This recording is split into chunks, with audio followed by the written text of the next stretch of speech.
Well, it's been a while, but I'm fatter and more COVID active than normal. But I'm here and I have a new thing to unbox, if that's a thing, or people unbox stuff. But I think this is curious because I got a lot of shit for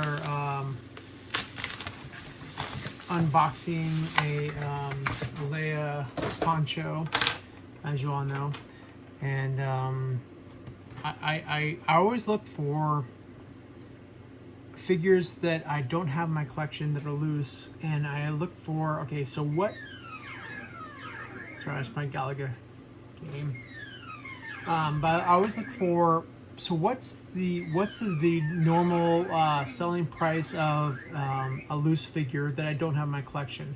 And a lot of it's Return of the Jedi. I have most everything through Return of the Jedi and some of the Power of the Force. But I always think, okay, so like if a Leia poncho is going for $90 loose, well, like what can I get a carded version for that is comparable? And I find one that's $90, that's completely mint on card. I'm gonna buy it, and I'm gonna box it or take it off the card, because I'm like, well, you know, if someone else wanted that figure, they would have bought that figure and they would have kept it in their own collection for much more than I would have wanted to pay for it. So I keep doing that, and I'm like, well, I'm finding things more and more of like, well, like if there's a super mint complete figure of whatever action figure there is, and it's, say, you know, $20, but I can buy the exact same thing that is $30 on card, I'm going to buy that, save myself $10 because I'll just have it mint, and I get the satisfaction of opening it, which is another whole other level, which I don't think a lot of people understand, is like the satisfaction of opening these figures. Man, I get it. Like a lot of you guys, you think like these are pristine, they should never be touched. They're this thing that should just be admired. Yeah, I mean, I kind of agree to a certain point, because I see like it's kind of like the G.I. Joes. So like if you are a real action figure collector, you'll see like the G.I. Joes are falling apart. Their O-rings fail. You'll get this crumbled mess of a figure in the bubble, untouched, and like no one has ever touched it. And like it's like this dichotomy of like, well, the Kenner figures, the Star Wars figures don't have that O-ring, so you can't compare it. I kind of disagree, because when I unboxed my Leia, I saw that the plastic was degrading. Like I didn't like I didn't say that was, I didn't like mean to be false, or it didn't really smell that great, but like that tackiness, I guarantee you these are degrading, whether you like it or not. These are gonna fail. These figures in the next 10 or 20 years, first off, our kids and our grandkids won't give a shit about these figures.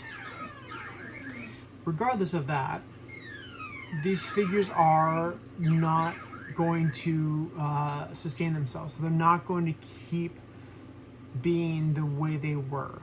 So these people who have these 12 backs, which I do have, and all these figures, like, man, I think about it every day. I think about, should I sell them? Should I just dump them? Because I know they're degrading. I smelled the Return of the Jedi ones. regardless of the Empire Strikes Back and the 12 back, or the 20 back, or the 21 back, they're degrading. And I think about these things, I'm like, man, why would I keep these things? Because they're depreciating assets, technically. Some think they're appreciating. I think in the next 20 or 30 years, which seems like a long time, but like 20 years from now, I'll be 67, as most of you will be. They're not going to be worth what you think they are. They're going to be this puddle mess of goo, or like they'll have degrading things. And like, yeah, there'll be a select few people that will still want them, but for the most part, in 20 years, like our grandchildren, because I'm 47, my kids are 11 and 12, or 11 and 13, and I think of 20 years from now, so they'll be in the 30s and they'll have kids. Our grandchildren will be like, oh, can't wait to see what Grandpa's left me. I can't wait to see what he's left me in their will, of like these puddled messes of goo that I don't give a shit about because I saw the prequels and the sequels. So anyways, all right. That's my rant. So, which leads me to like why I actually do what I do, which is I look at things, which goes back to my original thought, is like I look up figures that I don't have in my collection, and I'm like, well, what can I get it for? And so like the Leia, like you all know the story, but here's another thing. This Rancor keeper, I thought I had it in my collection. I don't have it in my collection. I'm not just doing this because I think it's cool. I don't give a fuck. But like it is yellowed, and anyways, it's adhered to the bubble. I'm gonna pull it off, but I'm not gonna cut this because people accuse me that I'm going to cut the bubble and sell the card back. I gave the other card back away to a good friend of mine, and I don't give a freaking F what you guys think, but like I'm just gonna rip this thing open. It's sealed. It's not a re-card. So it's cracked under here. So like, I mean, I got this for $40, and I was looking up like the Rancor Keeper. Like, if you got a CSA or an AFA graded figure, it's like $75 for a decent figure, and sometimes as low as like a $40 figure. But like, so I figured like, well, if I can get it for $40 and then do this, because most people won't do this, like this is legit sealed. I'm gonna just like, look, watch. Here we go. Ready? Hey, are you ready? Because I guarantee you, a lot of these people are gonna be pissed. I know you are. Right? Come on. You get. Oh. Do you wanna?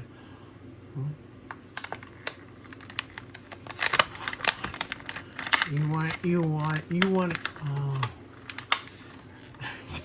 It's like action figure porn. Ready? Here we go. Dang. Look at that. Oh. How satisfying. How satisfying was that?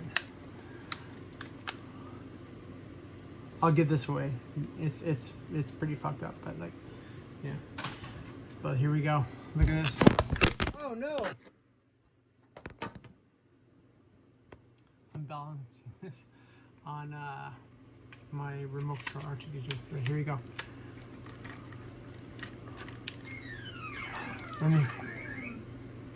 Again, not a big smell. No stickiness, not at all. That's cool.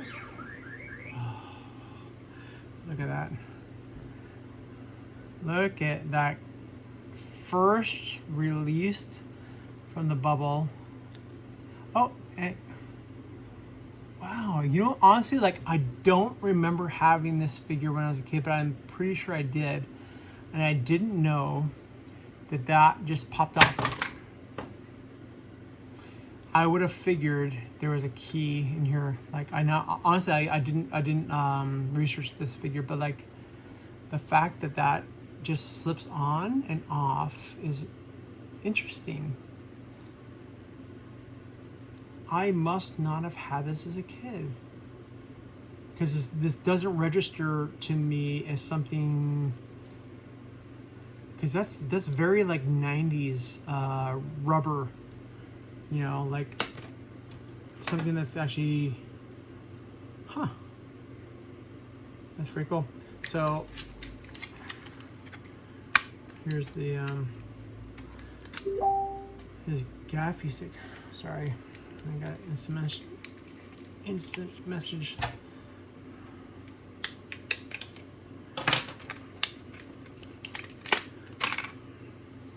Let me just put that on mute. What's also interesting that I just didn't get, that's basically a gaffy stick. That's this almost the exact same weapon as a Tusken Raider. Huh. Again, I didn't realize that. But that's pretty cool. So, I mean, honestly, like, so I remember the Return of the Jedi, going to see it in the theater with my dad. He took us out of school. I think I was in 6th grade or 5th grade.